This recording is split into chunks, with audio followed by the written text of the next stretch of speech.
merci beaucoup. Et encore merci à tout le monde d'être là. Et je ne serai pas trop long. Et c'est pour apporter quelque chose parce que cette histoire des imams qui sont allés au Mali pour aller rencontrer, il faut que ça soit clair dans l'esprit des uns et des autres. Aucune délégation de l'imam ivoirien ne s'est rendue au Mali. Je vous explique ce qui s'est passé.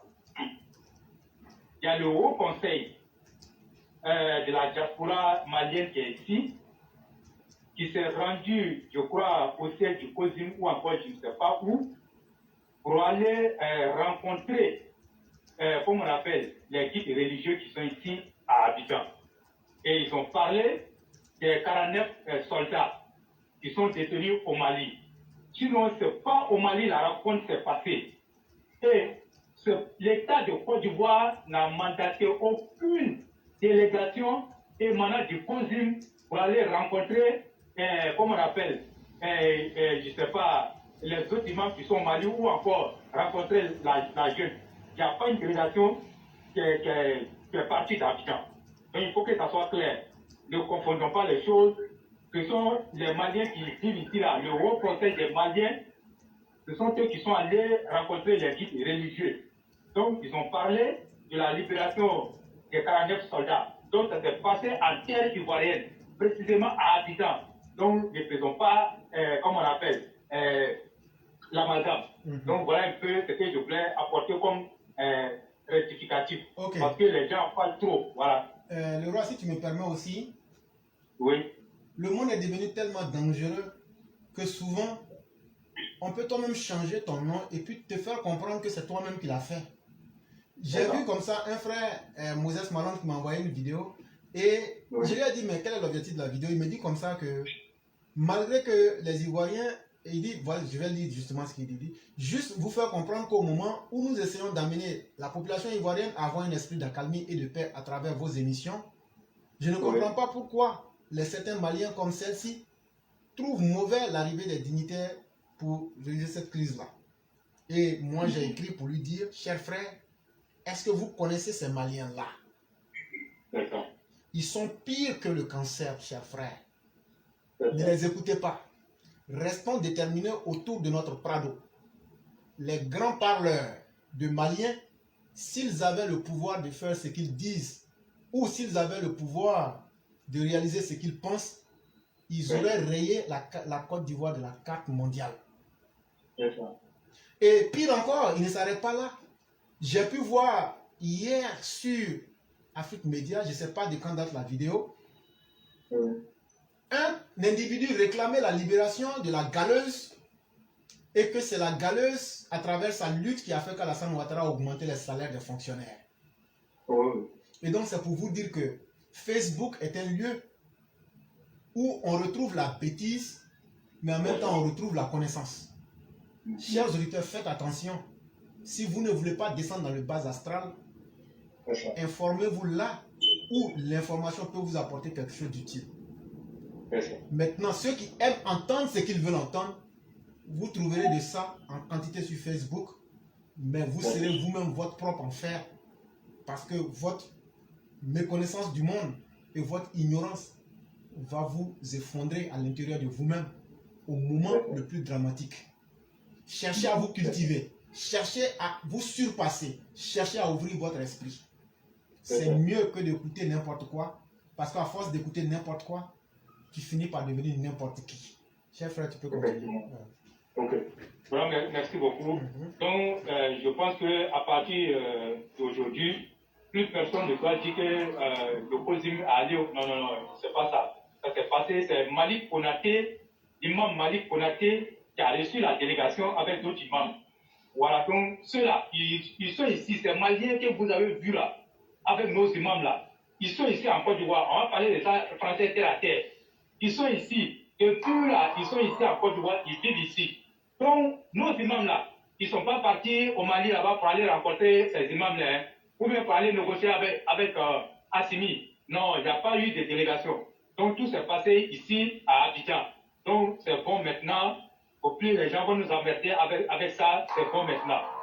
les négociations sont en cours et donc s'il doit y avoir une délégation officielle émanant en tout cas de nos autorités, vous allez voir qu'ils vont faire ça par communiqué et vous mandatez maintenant le COSIM afin d'aller négocier, peut-être parler avec l'autre organisation islamique qui est là-bas pour faciliter la libération. Sinon, pour le moment, en tout cas, il n'y a pas eu de délégation. Ok. Maintenant, éclaireur, moi j'aimerais te dire merci. Surtout, merci pour la vidéo d'hier nuit. Et chers élèves de la classe, pour ceux qui n'ont pas pu suivre la vidéo, sachez que éclaireur, après la vidéo de 15h30 là, heure d'Abidjan, hier nuit encore, il a fait une autre vidéo, mais qui était relative à un gros mensonge de Sekou Tounkara. Vous savez que Sekou Tounkara, il s'en fout que ça soit la vérité ou pas. Sekou Tounkara cherche des vues, il cherche à être vu. Et comme sa communication passe au Mali, parce que le Mali, il y a 75% d'analphabètes qui sont au Mali. Et comme son éditoire, là, les gens l'écoutent beaucoup au Mali, quelque chose ce qu'il va dire comme mensonge, il s'en fout. Et donc, comme ça, il a fait une vidéo où il a dit encore, il a parlé encore de 425, combien de soldats là-bas, et chose qui n'était pas vraie, et il a dit même beaucoup de contre-vérités. Tout ce qu'il disait, il n'y avait même pas de vérité dedans. Et donc, éclaireur se devait quand même de sortir pour lui dire, cher frère analphabète, quand on n'est pas allé à l'école, quand même, il faut avoir un esprit de, quand même, discernement. Et Sekou Tounkara, gros analphabète de son état, pense que tout le monde est abruti comme le peuple malien. Mais nous, les Ivoiriens, nous, on va à l'école, hein. Nous, on va à l'école. Et chez nous, là, quand tu vas prendre le taux d'analphabétisme en Côte d'Ivoire, là, mais chez vous, là, c'est le jour et la nuit. On n'est pas la même chose. Donc, tu peux continuer de berner les Maliens, mais nous, en Côte d'Ivoire, là, nous, on vit de la réalité et non du virtuel. Et donc, vraiment, éclaireur, moi, je te dis merci pour la vidéo, parce que si cela restait comme ça allait trop donner de la faute à cet analphabète-là, qui allait penser que lui, il était le meilleur. Mais non, moi, je ne peux pas comprendre. Il ne connaît même pas le fonctionnement de l'ONU. Tel que l'ONU fonctionne là, il ne sait même pas. Mais quand il ne connaît pas quelque chose là, on va à l'information, on va au renseignement. Ensuite là, ça peut t'aider à mieux parfaire ce que toi tu veux dire. Mais parce que on te donne des millions, et toi tu es là seulement, tout ce que la jeune veut entendre, comme on appelle comme communication, que ça soit bon ou pas les Maliens, tu dis tout seulement pour aller. Et vraiment, éclaireur, merci beaucoup. Et maintenant, je reviens pour dire à Michel Bako, le Montagnien. Éclaireur, quand on a parlé de cette opposition improductive très toxique, mais les choses sont en train de se dessiner. Depuis, ça fait pratiquement un mois, quelques semaines, que nos vaillants militaires à mission commandée au Mali dans le cadre de l'aménagement ont été arrêtés de façon injuste. Kidnappés. Kidnappés, pris en otage par la bande analphabète d'Assimi Goïta. Et depuis lors, quelques communiqués, certaines personnes ont lui à faire des communiqués allant dans le sens d'une libération de nos militaires. Et en Côte d'Ivoire, nous avons vu le jeune Zadi Didier, qui a une formation politique, qui a fait un communiqué pour dire qu'il faut libérer nos soldats. Et ensuite, oui, Pascal Afin-Guessa a été le premier à faire le communiqué pour demander la libération des soldats pour apporter son soutien à la République. Mais après ça, il n'y a plus de communiqué. Et tout ce que nous avons constaté, c'est que les opposants toxiques ont plutôt travaillé dans l'ombre pour soutenir les Maliens, Assimi Goïta, et de lui dire de ne pas libérer nos soldats et que c'était des mercenaires, il faut les maintenir et de sorte à mettre la honte sur le président Alassane Ouattara. Nous avons vu ça. Et c'est comme ça aussi au PDCI, au PPACI, dans le groupe de Sorogium. Bon, ça seulement, ça on sait ça. Et donc, nous on a décrié ça ici. Nous avons dit que nous avons des opposants qui ne sont pas prêts que la paix règne en Côte d'Ivoire. Mais depuis, comme on appelle ce matin, Michel Gbagbo, lui-même qui n'est même pas ivoirien d'origine, c'est comme ça, moi je vais l'appeler maintenant. Il n'est pas ivoirien d'origine, il est ivoirien parce que son papa est ivoirien. Sinon lui-même là, sa nationalité même là, si on doit bien à sa nationalité même, c'est une nationalité portugaise. Donc c'est comme ça, on va les traiter maintenant. Puisqu'ils pensent que la Côte d'Ivoire là, c'est leur propriété privée, alors que toi-même là, tu n'es même pas vrai ivoirien. Quand on dit vrai ivoirien, c'est nous là, de père et de mère là, de source multiséculaire là, c'est nous. Et donc, tu n'es pas ivoirien. Et donc, aujourd'hui, comme Plucherim Balé, vous-même vous le savez, Plucherim Balé qui fait leur sale boulot, aujourd'hui, la stratégie a été coupée en deux. Il n'y a plus de stratégie, puisque c'est Plucherim Balé qui était la pièce maîtresse de leur stratégie de déstabilisation du pouvoir du président Alassane Ouattara. Michel Gbagbo, avec ses oreilles, on dirait singe là, il a produit un communiqué aujourd'hui où il a demandé que Plucherim Balé soit libéré.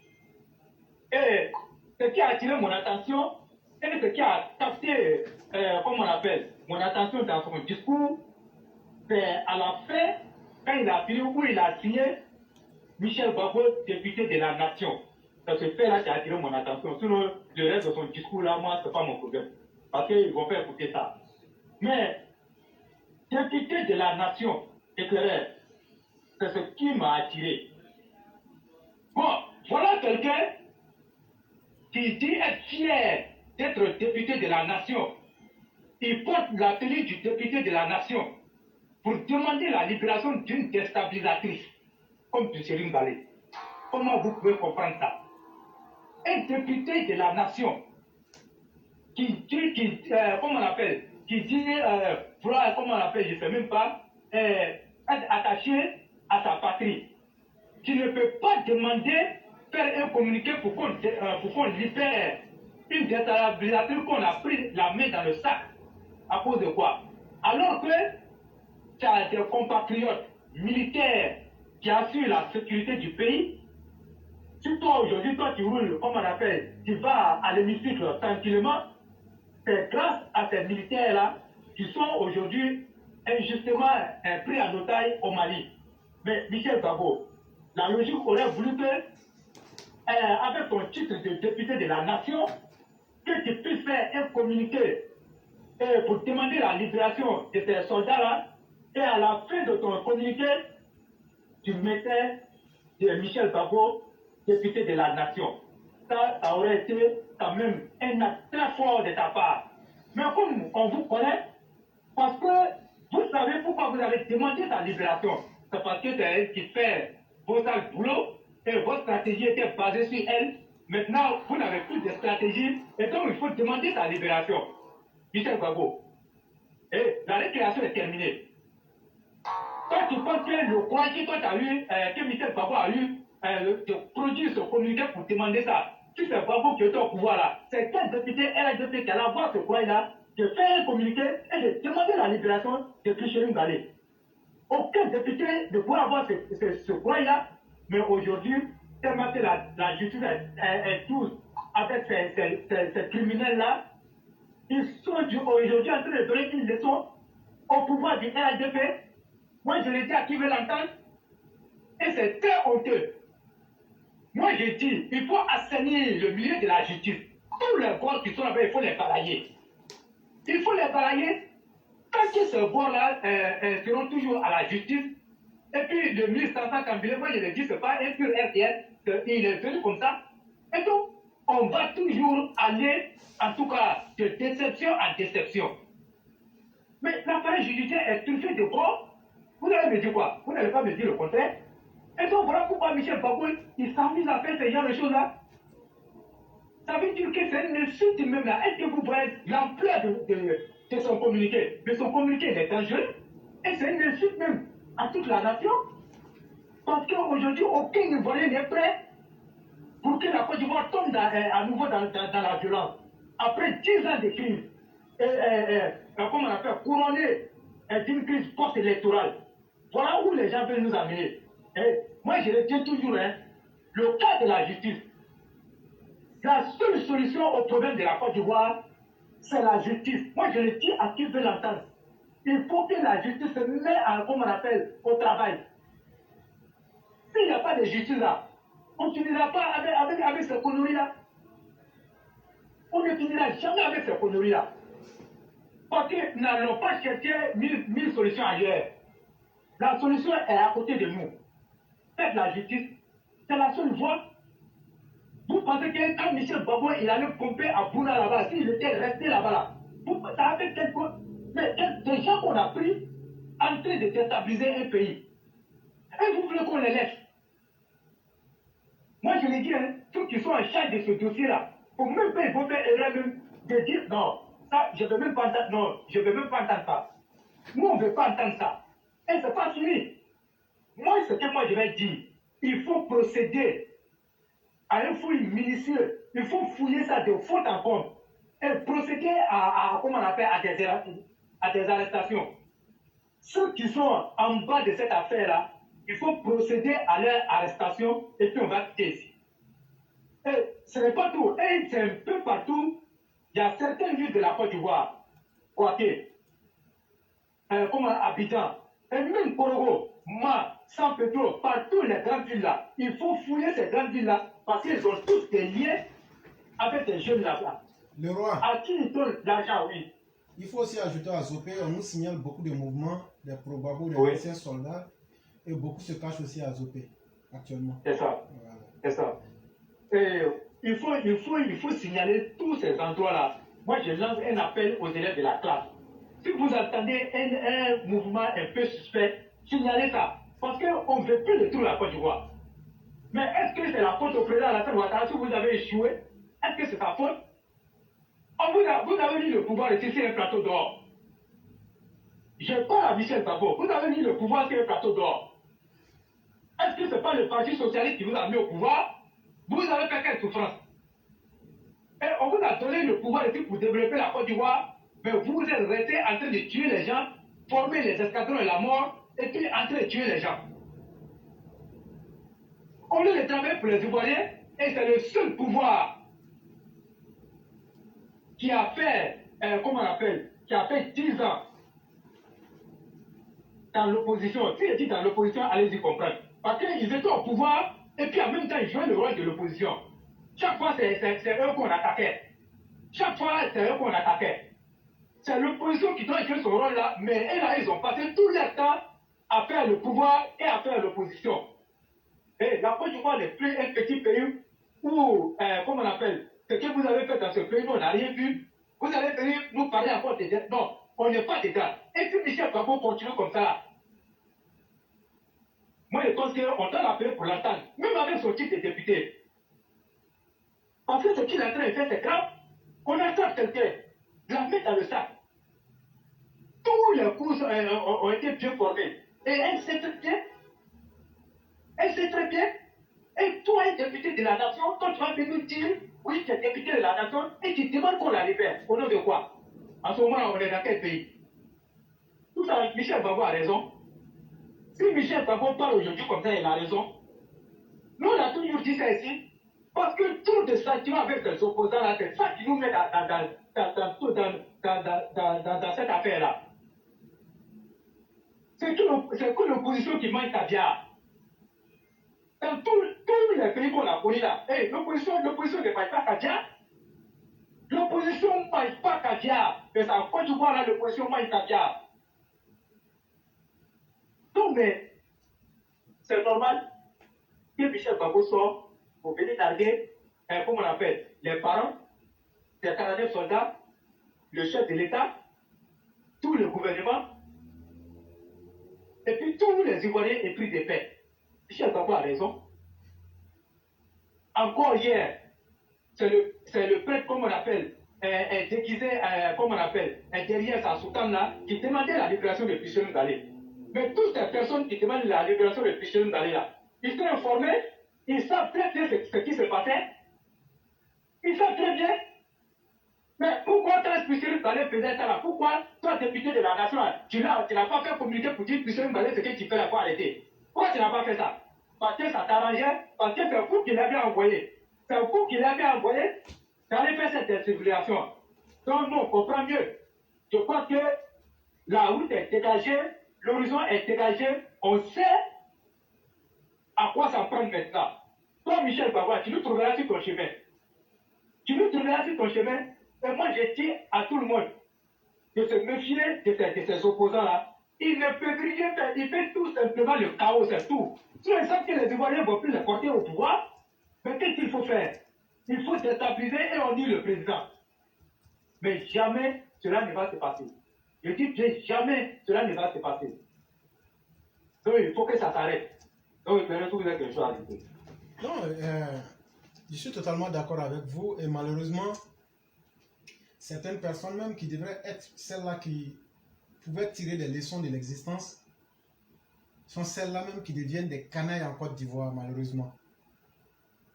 Mais je crois que si l'histoire se répète, c'est pas toujours avec les mêmes marges de chance. Et je me souviens le jour où les gens l'ont traîné par son pantalon comme un bouffon pour aller à l'hôtel du golf. Je crois que ce monsieur a oublié ça. Et il pense que lui, il est tellement chanceux que Dieu va leur donner une autre occasion. Tous, frère, on a qu'à se dire la vérité. Hein. Oui. Les bords là, ils sont mauvais et méchants. Trop.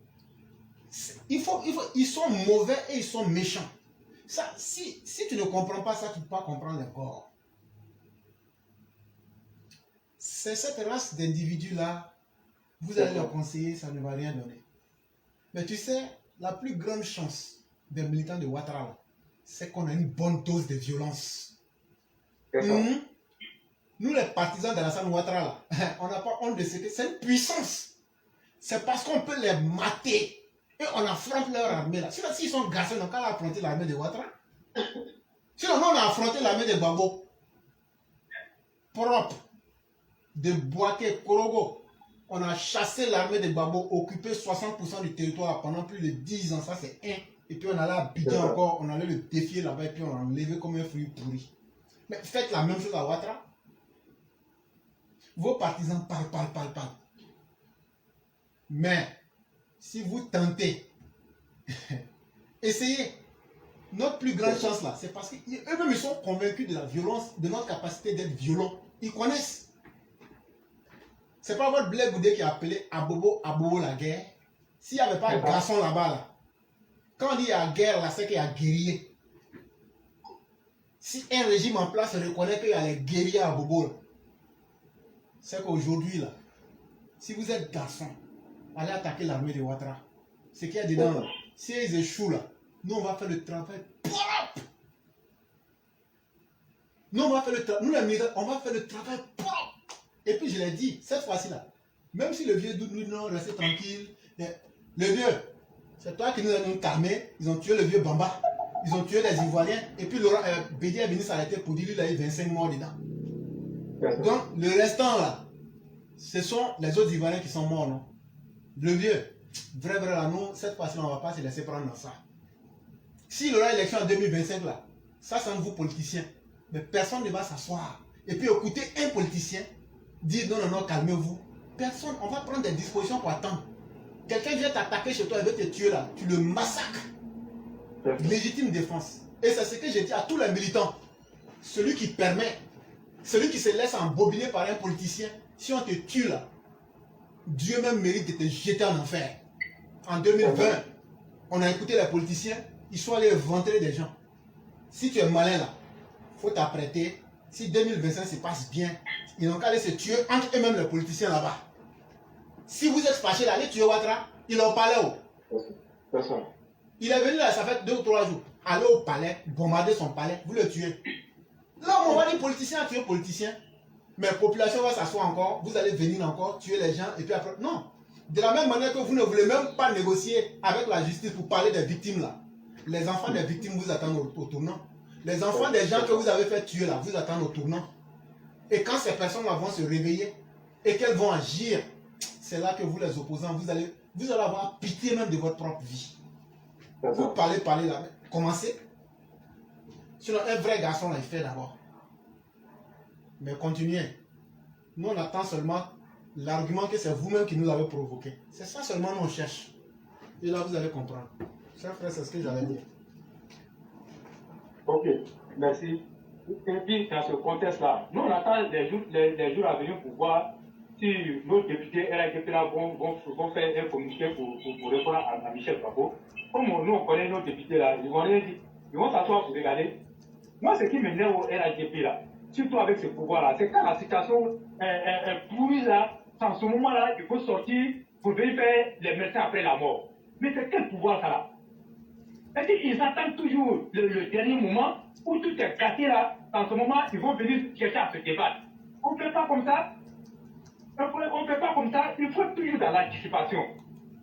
En tout cas, moi, j'ose croire qu'ils vont sortir pour dire la vérité à Michel Gbagbo. Voilà. Est-ce qu'il y a quelqu'un qui peut faire ça? Il n'y a même pas un parti qui n'a même pas présent des jeunes. C'est ça. Non, mais c'est ça. Est-ce qu'il s'est à présent des jeunes là, quand tu regardes les vieux, c'est pas. Vraiment, depuis qu'on est rentré dans cette affaire de RADP là, vraiment, il y a beaucoup de choses même là. RADP là, vraiment, c'est une gangrène quoi. C'est pour le respect du vieux, on regarde. Sinon, nous, on n'est pas d'accord avec. Leur affaire, ça ne nous arrange pas. Non.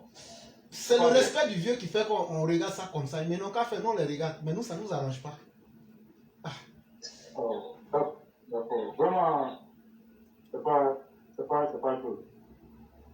Bon, d'accord, moi c'était un peu mon intervention du soir. Il n'y a pas de problème. Et moi, ça me permet de saluer quelques personnes. Oui. Je vais te prendre la parole pour dire merci à tous nos auditeurs. Je salue Mimi Adourien, je salue Wali Obelo, je salue le roi Chaka Zulu, le seul vrai roi digne que je reconnais. Et puis, il y a Mohamed Premier aussi. Sinon, les autres rois du printemps, là, ça, c'est des faux rois. Il y a aussi Ouattara Daouda. Ce sont nos frères et sœurs qui sont sur YouTube que je salue, qui font du très excellent boulot là-bas aussi. Et il y a beaucoup. On ne pourra pas citer tout le monde, mais vous êtes tous salués et merci pour le travail effectué. Restons ensemble. Je salue aussi Zoé Lucie B et toutes les autres personnes qu'on n'a pas pu citer. Et donc, je vais vous dire à nous retrouver demain. Et certainement que le roi du printemps va nous donner. Il y a Sunyata qui se signale, dit que lui il a 2 mots à dire. Ok. D'accord. Donc le roi du printemps. Ok. Non, Sunyata n'a pas venu dire 2 mois à Michel Gbagbo. Ça fait trop mal éclairer. Tu dis souvent, quand j'ai vu ce communiqué, je quand même je prends comme ça. Comment quelqu'un. Non, le pouvoir du président Ouattara est trop. Je sais pas. Ça peut donner est-ce que nous on a vu les députés, nous on a vu comment la noca du RDR ici à l'époque, on a vu comment ils ont créé ici, on a vu la souffrance que les gens ont enduré ici, et c'est tout là pour faire comme on appelle l'exception. Parce qu'ils n'ont qu'à dire oui, vous êtes gentil. Vous êtes gentil, ça va vous donner quoi? Tu veux aider quelqu'un, il veut te tuer. Est-ce que tu es obligé de l'aider? Hein? Prenez-les, vous les foutez en prison, puis on va quitter ici. Ils sont qui? La Côte d'Ivoire, là, ça, la Côte d'Ivoire fonctionne. D'ailleurs, ils étaient là, ils ont pu apporter quoi de positif au développement de la Côte d'Ivoire? Qu'est-ce qu'ils ont apporté? Et toujours des gens qui vont se faire toujours des bébés gâtés de la République. La Côte d'Ivoire n'est pas conçue se mettre pour se bourrer là. La Côte d'Ivoire n'est pas conçue pour elle. Il faut que ça s'arrête. Ils n'ont qu'à arrêter de nous emmerder avec ça. Ou bien alors éclairer ce que le pouvoir est complice avec ses opposants là. Il faut dire ça aussi. Ou bien les gens sont en train de faire le peuple. Ou alors ils sont complices, c'est une complicité. On ne peut pas voir des faits comme ça, qui sont visibles comme ça, et puis on attend, on va dire oui, on sait ce qu'on fait. C'est vous ceux qui savez ce que vous faites. Quand on va mettre là, on dit non, le pouvoir c'est ce qu'il fait, le pouvoir. Ah bon? s'il n'y avait pas de personnes pour protéger ce pouvoir-là, ce pouvoir allait partir. Avec la grâce de Dieu, ce pouvoir allait partir. C'est parce qu'il y avait des gens déterminés et le soutien, comment on appelle, de Dieu, qui a fait que le pouvoir a tenu. Sur en 2020 là, demandez tous les cadres, et puis pensaient que le président allait tomber. Tout le monde pensait que le président allait tomber. Mais ça a été que notre détermination, si nous n'étions pas déterminés là, c'est même opposants qui font les communiqués pour soutenir la jeune là, et de demander la libération des prisonniers là. Ce sont ces mêmes là qui ont manipulé les gens, qui ont donné l'argent aux gens, comment on appelle, de couper les voies, pour parler les routes, pour ne pas qu'on aille voter. Aujourd'hui, ce sont ces mêmes opposants là que vous prenez, vous traitez, vous les traitez, vous les nourrissez, vous les blanchissez. Au détriment de ceux-mêmes qui protègent le pouvoir. Mais qu'est-ce que vous cherchez? Le président Hassan Ouattara, prix Nobel de la paix là, on n'a pas besoin de ça. Tu as déjà vu ça. Le prix Nobel du développement là, les Ivoiriens t'ont déjà donné. Même en Afrique, on t'a déjà donné le prix Nobel du développement. Et donc c'est plus vaste même que tout ce que tu es en train de chercher comme paix. Il faut laisser ça. Il faut laisser ça. Nous, on t'a déjà donné le prix Nobel de la paix et le prix Nobel du développement. Et ce que nous lui donnons là, nous, on s'en fout de ça. Nous, on t'a pas élu à cause de ça. On t'a élu pour faire travailler pour les Ivoiriens. Et tu fais très bien le travail. Mais ces opposants-là, il faut les recadrer. Donc, je salue Inès Sidibé. Je salue notre mère adorée Massata Blanc. Je salue Youssouf Fané. Et je dis bonsoir à notre père Walter Otto. Et je salue Kevin Koné et Geneva Koulibaly. Je salue très chaleureusement le parrain Maurice Koudou. Je lui dis bonsoir et je lui dis merci beaucoup pour tout le soutien. Et je salue aussi Jean-Pierre Koudou. Cher frère, merci beaucoup pour ton travail. Merci Jean-Pierre Koudou. Abdul Hafiz Iwa, merci. Et je salue aussi Sunjata, qui va prendre la parole. Et je dis merci beaucoup à Mariam Koulibaly et à Lati Lametous Mété. Et oui, le parrain, merci beaucoup, Maurice Koudou. Et Valérie Folignon, merci. Et je salue Idrissa Traoré. Et cher aîné adoré Tanguy Tatiès, merci beaucoup. Et je salue aussi Adoum Alabassia, merci. Et je salue Fanta Kamara, merci, chère mère. Et je dis bonsoir aussi à toi, Éclairé, et Albertine Jacob. Et merci à Alexandre Aoussou du côté de Yamoussoukro et tout son gain. Et je salue Idrissa Traoré. Et merci beaucoup à Mohamed Kamara. Et merci à Awa Bamba et à Cheikh, à Sissé Falak et Fatouma Ouattara du côté de San Pedro. Merci beaucoup, chers frères. Merci. Mamadou Sissé et Massada Toué. Merci Tidjane Ouattara. Et merci beaucoup à tout le monde. Et je dis bonne soirée à chacun. Donc, merci beaucoup. Merci beaucoup, le roi. Tu ne salues pas le roi Chaka Zulu? Oui. Toutes les personnes qui sont sur YouTube là, je leur dis bonsoir. Il faut saluer le roi. Il faut saluer le roi Chaka Zulu. Mais je t'ai salué, c'est le roi Chaka Zulu, non? Faut dire le roi Chaka Zulu, je te salue. C'est mon collègue, quoi. Hein? Faut le saluer, ça fait rien. Tu es un roi vassal. Non, non, c'est mon roi, donc on se donne les respects. Je lui dis respect, je lui dis toutes mes considérations. Merci beaucoup, le roi Chaka Zulu. Il n'y a pas de roi, cher frère. Merci beaucoup. Merci beaucoup. Très bonne soirée à toi.